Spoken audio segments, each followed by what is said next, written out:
આજે 22 ડિસેમ્બર એટલે શ્રીનિવાસ રામાનુજનનો જન્મદિવસ। મારું નામ રાણા આદિત્ય છે અને હું શ્રી શેઠ કેબી વિવિધલક્ષી વિદ્યાલયમાં અભ્યાસ કરું છું। મારા માર્ગદર્શક શ્રી કેડી અકાણી સાહેબ છે અને હું તમને શ્રીનિવાસ રામાનુજ વિશે થોડું કહેવા માગું છું, તે તમે શાંતિથી સાંભળો એવી મારી નમ્ર વિનંતી।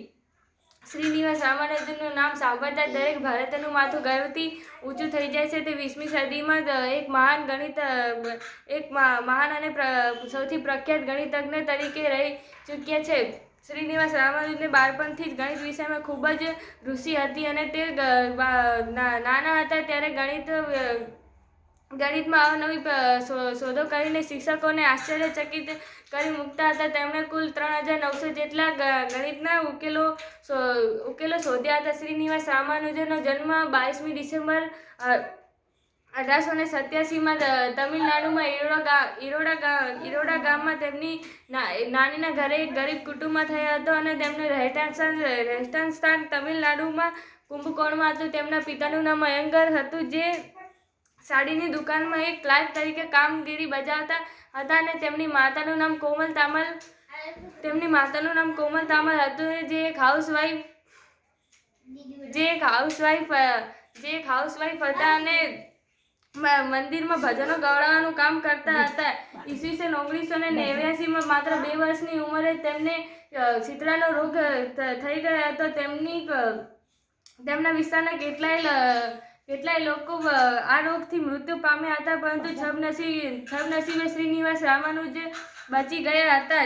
1 ઓક્ટોબર ઈસવીસન 1892માં તેમણે લોકલ સ્કૂલમાં એડમિશન લીધું। શ્રીનિવાસ રામાનુજનને ભણવામાં ખૂબ જ રુચિ હતી અને તે ગણિત વિષયમાં ખૂબ જ વધારે રુચિ રાખતા હતા। 1904માં વધુ અભ્યાસ માટે તેમને ટાઉન હાયર સેકન્ડરી સ્કૂલમાં અભ્યાસ માટે મોકલવામાં આવ્યા હતા। ત્યાંના આચાર્ય શ્રી કૃષ્ણસ્વામી અય્યરે ગણિત વિષય માટે એક પ્રાઇઝ એનાયત કર્યું હતું અને ત્યાંની પ્રખ્યાત કોલેજ કોમ્બિકો કોલેજમાં એડમિશન લેવા માટે શિષ્યવૃત્તિની પરીક્ષા રાખી હતી, પરંતુ શ્રીનિવાસ રામાનુજનની ગણિત વિષય પર વધુ અભ્યાસની રુચિને કારણે તે બીજા વિષયો પર ધ્યાન આપી શક્યા ન હતા અને જેથી તે નાપાસ થયા। પાછળથી તેઓ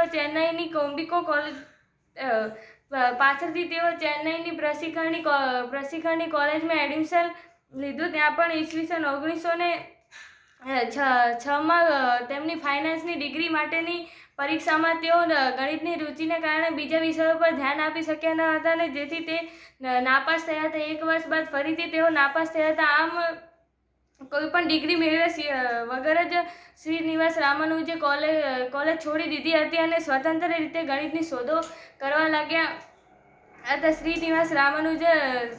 શ્રીનિવાસ રામાનુજને પોતાના આ તબક્કા દરમિયાન જીવનના અંતિમ ગરીબાઈના દિવસો વિતાવ્યા હતા અને કેટલીક વાર તો તે ભૂખમરા જેવી સ્થિતિમાં પણ પહોંચી ગયા હતા। શ્રીનિવાસ રામાનુજને પોતાના ગણિતના દાખલા ગણવા માટે નવી રીતો શોધી હતી અને આ રીતોનું તેમણે એક રજિસ્ટર બનાવ્યું હતું। આ રજિસ્ટર તે હંમેશા પોતાની સાથે રાખતા હતા। ચેન્નઈમાં જ્યારે તે નોકરી મેળવવા માટે ગયા ત્યારે કોઈકે તેમને તે વખતના કલેક્ટર કૃષ્ણસ્વામી અય્યરને મળવાનું કહ્યું। કૃષ્ણસ્વામી અય્યરે તે સમયના ખૂબ જ મહાન ગણિતજ્ઞ રહી ચૂક્યા હતા। શ્રીનિવાસ રામાનુજને જ્યારે પોતાનું દાખલાનું રજિસ્ટર તેમને બતાવ્યું ત્યારે તેઓ રામાનુજનની પ્રતિભા પારખી ગયા હતા અને તેમને નોકરી આપવાને બદલે 25 રૂપિયાની શિષ્યવૃત્તિ આપી અને અભ્યાસ કરવા માટેનું કહ્યું। શ્રીનિવાસ રામાનુજનની કેટલીક શોધો આજે પણ જર્નલ ઓફ ઇન્ડિયન મેથેમેટિક્સમાં જોવા મળે છે। શ્રીનિવાસ રામાનુજનને ડર હતો કે તેમનું કૌશલ્ય કોઈના ધ્યાનમાં આવતું નથી, તેથી તેમણે બ્રિટનના અગ્રેસર ગણિતજ્ઞોને પોતાના દાખલાની રીતો ગણી અને પત્રો લખીને મૂકવાનું શરૂ કર્યું, પરંતુ મોટાભાગના પત્રોએ કોઈપણ ટિપ્પણી વગર પાછા આવવા લાગ્યા। પરંતુ 2 મહાન ગણિતજ્ઞો G.H. હાન્દ્રે અને જીયા લિટલવુડે તેમના પત્રો પારખી ગયા અને તેમણે કહ્યું કે આ પત્રો માત્ર એક નજર જ પૂરતી છે અને આ પત્રો કોઈ ઉચ્ચ ગણિતજ્ઞે લખ્યા એવું લાગે છે। G.H. હાન્દ્રેએ તરત જ શ્રીનિવાસ રામાનુજન માટે એક સંશોધનકારી વિદ્યાર્થી તરીકે શિષ્યવૃત્તિ આપી અને તેમને અભ્યાસ કરવા માટે કહી, જેથી તે પોતાનો પૂરતો સમય ગણિત સાથે વિતાવી શકે. આમ શ્રીનિવાસ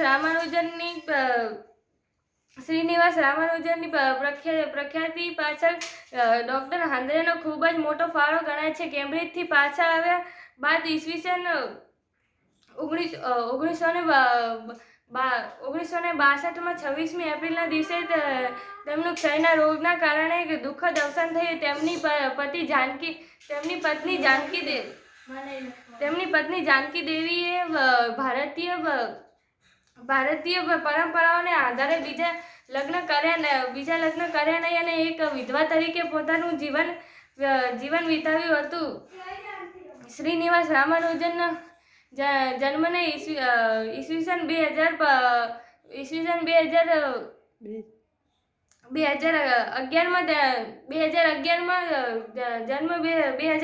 22મી ડિસેમ્બરને રાષ્ટ્રીય ગણિત દિવસ તરીકે જાહેર કરવામાં આવ્યો હતો. તેમની માનમાં ઈસવીસન 1962માં એક ભારતીય ટિકિટ બહાર પડી હતી અને તેમના જીવન ચરિત્રને લગતી 2015માં હોલિવૂડની એક હિટ ફિલ્મ પણ બની હતી, જેનું નામ the main who new infinity નામની ફિલ્મ પણ બની હતી. શ્રીનિવાસ રામાનુજનના ગણિતના સમીકરણોની શોધો આજે પણ આપણા સંશોધનકારીઓને ખૂબ જ કામમાં આવ્યા હતા અને કામમાં આવ્યા છે, અને જેથી તેઓ બ્લેક હોલની ગહેરાઈ વિશે સંશોધન કરી શક્યા છે. આજે પણ તેમના 150 જેટલા સમીકરણોના ઉકેલ શોધી શકાયા નથી. આવા મહાન ગણિતજ્ઞ શ્રીનિવાસ રામાનુજનને મારા સત નમન.